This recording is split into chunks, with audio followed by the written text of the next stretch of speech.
girls that are younger than me, they're starting to have boobs, they're starting to see their periods. Us as black, right? I might adopt right now, but my family don't allow, like, us accept it. First full of trials, a journey full of experience. With God on your side, all will be alright. Welcome back to Hopeful Stories, and yes, you know, with God on your side, everything is going to be alright. Today I'm joined again by a very unique lady. She was also born without a womb. She's one of those ladies who are sisters, the Mrkh sisters. And I'd like you to meet Mercy.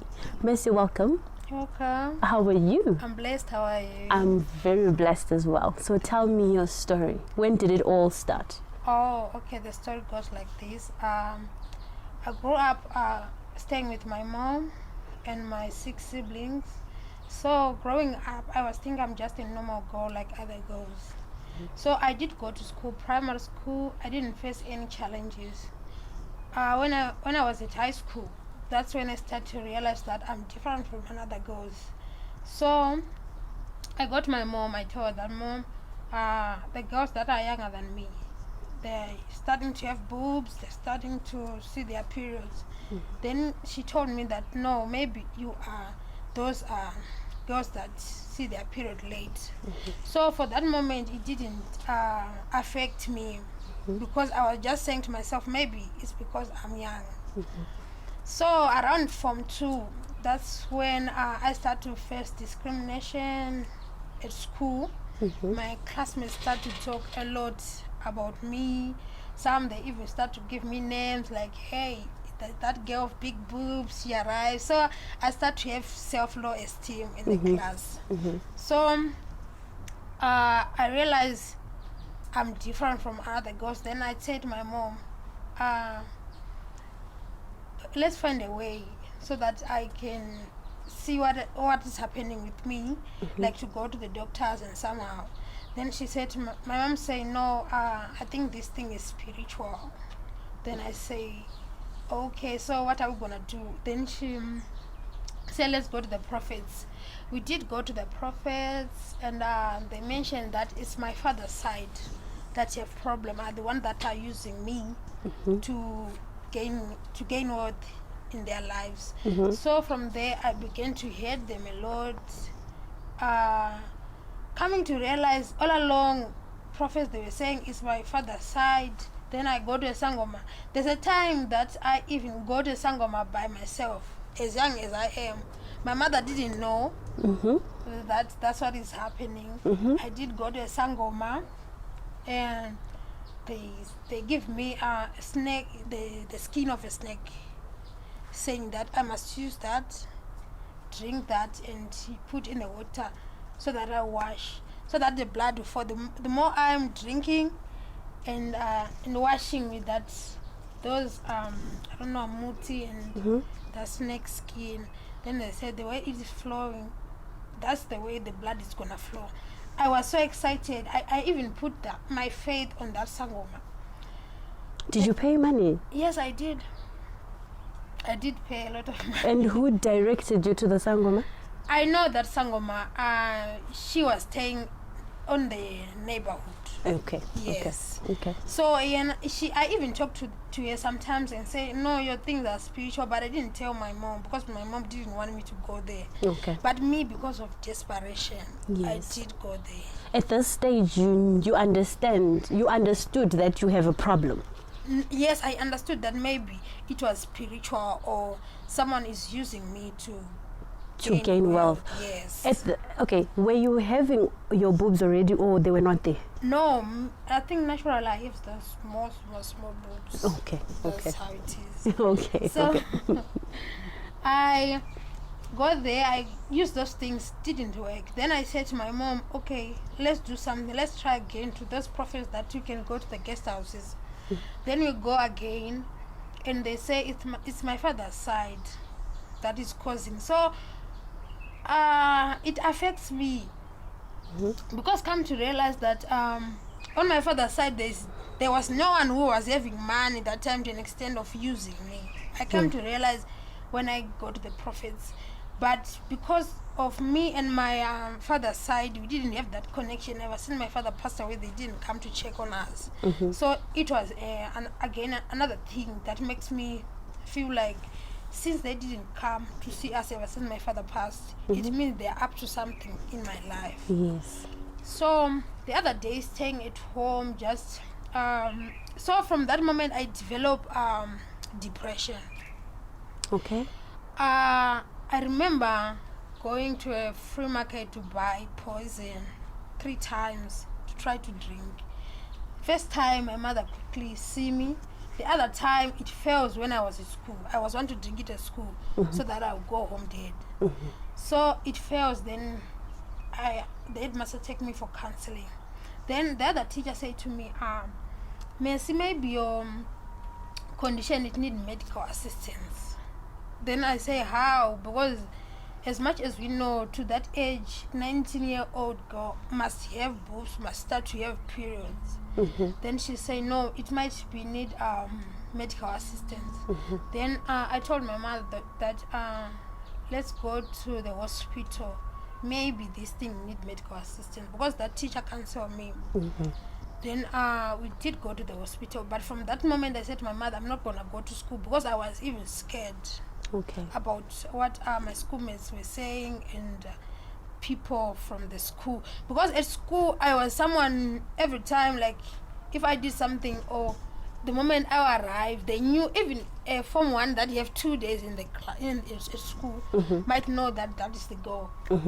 Everyone give me the name. Yeah, the name. Okay, so you were like an attraction. Yes. Everyone knew your story. How did people know your story? Was it because you were telling them, or it's because you were so concerned about your puberty stage being late? No. The thing is, I was a bit older than everyone else. My class. Yeah, we was the same age, but the thing is, at my age, some of those they were having like big boobs, like start to have periods and stuff, and so forth and so forth. There's a time I even pretend, myself to say I see my periods for them to not bash me, because I grew up with the problem of nose bleeding to that extent, of even spoiling my clothes. So I go to the toilet, then I put that blood on nose bleeding in my skirt. Then I got in the classroom and say, you today spoil my skirt. So I was so excited. Only for them to not bash me. That was the that was the thing. Because I just not, because if I want to start to have nose bleeding, I can feel it before it come out. So I quickly rush to the toilet, then I put that blood and put it in the back of my skirt. Then I go in the classroom and I sit. Then I take off the dress I was putting on my waist. Then I wear it. So the moment I stand up, the girl I was sitting next to, then say, you Mercy, today is spoil. Then I say, spoil what? Then I say, you see your period. Then I say, you Jesus, maybe God hear me. Then I go to the toilet. And from there, I was one to give them that impression of saying that I'm not seeing my periods. So I realized that I make them believe, but inside me I didn't have peace. Oh yeah, yes. Then we got to the hospital. I told my mother that we need to go to the hospital. We did go to the hospital, to Harare Hospital. We see the gyna there. Then we did the test. They say I must do a blood test. We did blood test first time. They say my hormones are very low, and I don't have womb and ovaries. But to me it was a joke, because I said to myself, what type of a woman doesn't have a womb? Yes. It was my first time to hear that. Then I asked the doctor, what is the type of a condition? Then the doctor said, I don't even know. I'm even shocked that you don't have a womb and ovaries. Then I say, maybe it's those spiritual things that the prophets were telling me that it's spiritual. So I did another test. Then it come again, because I was having that belief of saying, if I do this test, I must go again, because at the church they say to me, you need to have faith.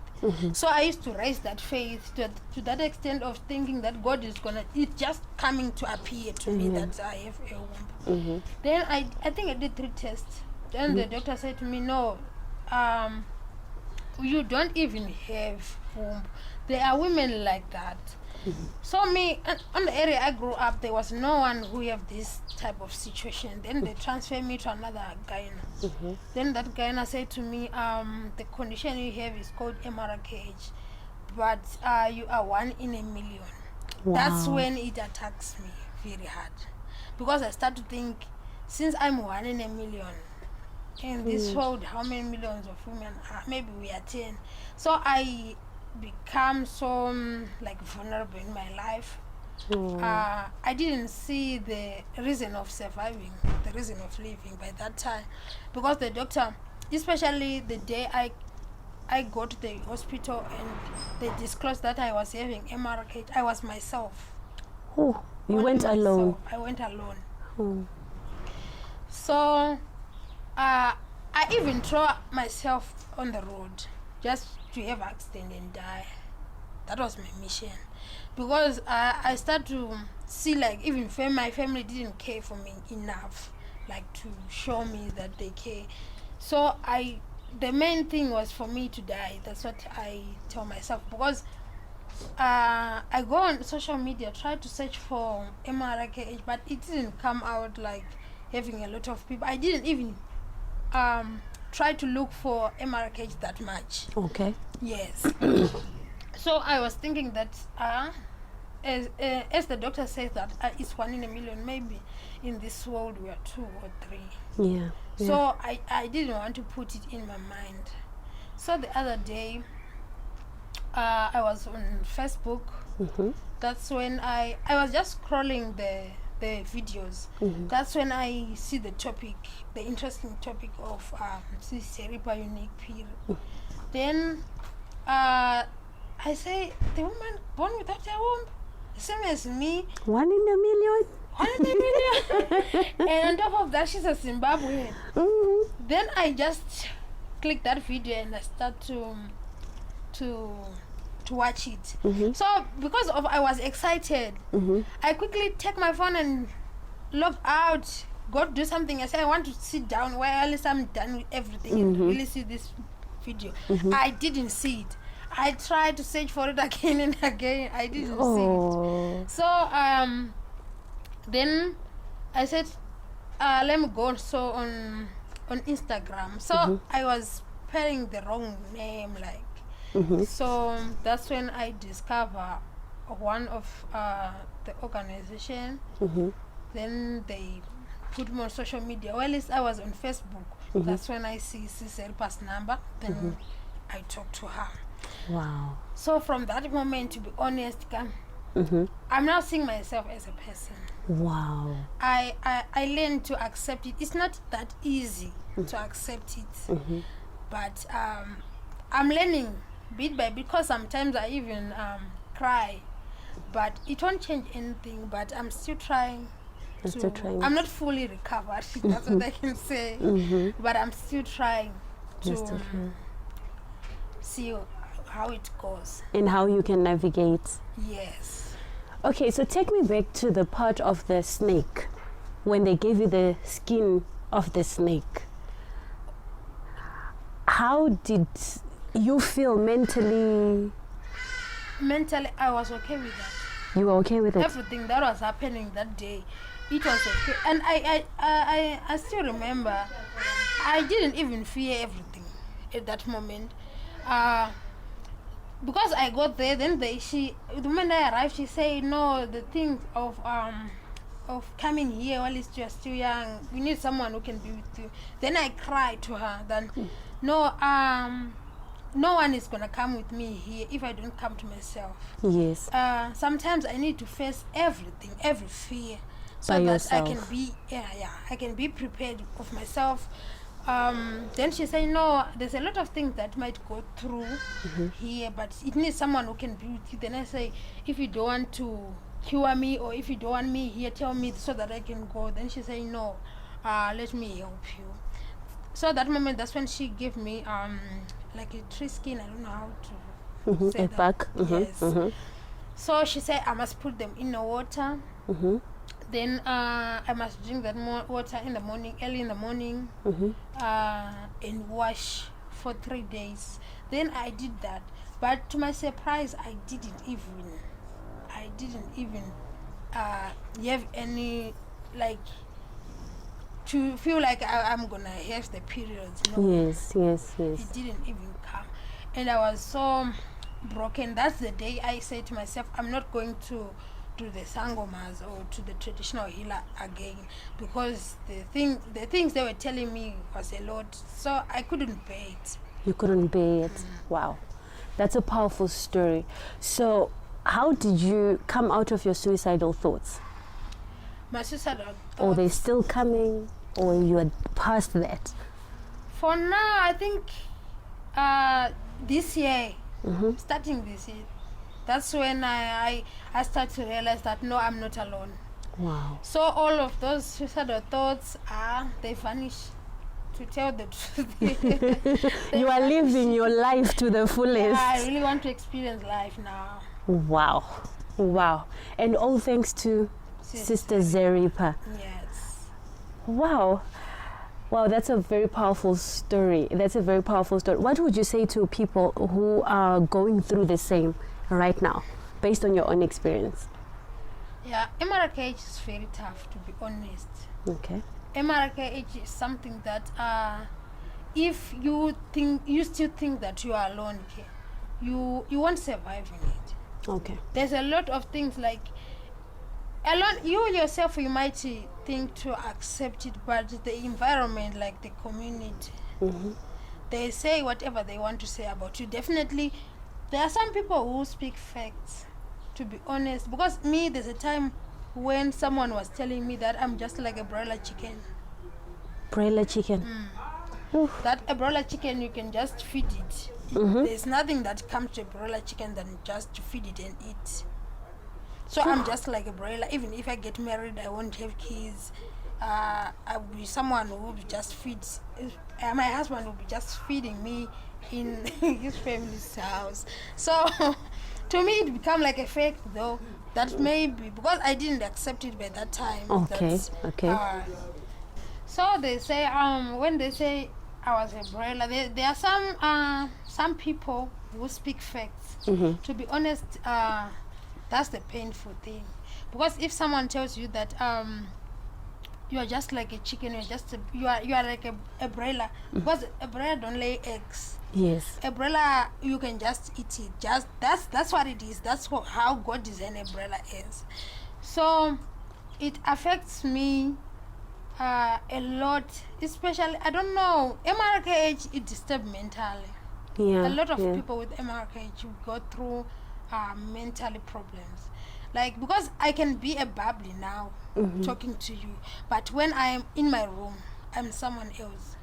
By yourself. Or I can be with you happy right now, but within 5 to 6 minutes, I can even change the mood. Some people, they can call us moody, but sometimes it's not like that. I'll be going through a lot. Mentally, yeah. So you've got like episodes of depression here and there. Yes. So do you believe that, what's your position when you think about marriage? Do you actually believe that you are going to get married one day? Or even dating? I'm not married, but to be honest, I don't have that dream. You don't have it? Okay. Dating, I'm just dating, though, just to have fun. But when it comes to marriage, I'm not ready. You are not ready. So you haven't thought about it. If it comes, it comes. Yeah, if it comes, if God allows, then it's an extra. Then it's an extra. Single brothers. The thing is, pay attention. Single brothers, pay attention. Yes, the thing is, there's a time I disclosed my story on Facebook. Okay. On the other newspaper. So, there's a lot of men came to my inbox. A lot. Huh. Some of them, they can just come and say, hi, my name is this and that. I heard your story. I love you because of your story. I love your story. are you a woman? Are you the same woman as others? Do you have feelings? Like those type of questions. So it makes me realize that no, there are people who are after experience something in us. Because there are some that they say, I love you because of your condition. Okay, then I ask, okay, what if this condition, like God hear me out, like to say I'm not having periods, you're going to dump me Vele, because you love me for the condition. So their love is conditional in to say. So wow. I just come to realize that maybe, I don't know, on my own opinion. If it comes, it comes. If it comes, it comes. Okay, so what's your general thought? Because you're so young, Mercy, you're very young. What's your general thought on adoption? Adoption. The thing is, with adoption, I really love adoption. But the thing, I'm just scared of that, so because of us as black, right? I might adopt right now, but my family don't accept it. And taking that child to grow up with me, and there's a time whereby God will take me. You see, there's a lot of that kind of situation I saw, to an extent of they end up saying that you are you are a child of adoption. In adoption, so you're an outcast. If then you say you die, and then your child that you've adopted, the relatives will remind that child. Yes, that's what happened, especially to us black. Maybe it's because we are not used to that. Yeah, we're not exposed. So I would try, but firstly I would talk to my family first. And consult. You'll consider that. Because, I can take her or him, loving him to that extent of feeling that she's my baby. It's possible. But I fear people's thoughts. And people's perceptions. When it comes to that. But I really want to do that. You want to do that? Okay. I really want to do that. When it comes to surrogacy, I was thinking of doing this surrogacy thing again. But me, I don't have ovaries, so it's very difficult. It's difficult. So still, if you were to opt for surrogacy, it will have to be someone else's eggs. Yes. What if your sister decides to donate eggs to you? Would you accept that? I'll accept it. Your biological sister? Yes, I'll accept it. Wow, awesome. Mercy, what would you say to a young girl who's out there, who's the same age as you? You are 23 now, right? Yes. 23 years old, and they just discovered that no wombs, no ovaries. Yeah. What would you say to them? What I can say to them is, be strong. This situation, this Mrkh age, is very tough. The thing is, I encourage them to be open if they're willing to, like to reach out to for some organization that do that advocate, like specializes with Mrkh. So you can find help there, to be honest, because if you are just alone and are thinking that you are alone, it's very difficult. It's difficult. So what I can encourage a woman with Mrkh is just to reach out to those who have Mrkh, because because growing up, I noticed that I used to speak about this condition to people who don't understand. Yes. Some of them, the moment you are talking to her about Mrkh, to her it's off topic, because she don't know what you are going through. Yes. So to reach out to someone who knows what Mrkh is all real about, like to someone who understands, who have been through that way, you find help and you'll be healed. That's what I can say. Oh my word. Thank you so much, Mercy, for sharing your story. Hopeful Storians, you have heard. Mercy has a powerful story, and I hope you guys have been blessed, and I hope you guys will join us again in the next episode. She's also a woman. She is definitely also a woman. Thank you so much. Bye, guys. Thank you for joining. Life was full of triumphs, a journey full of experience. With God on your side, all will be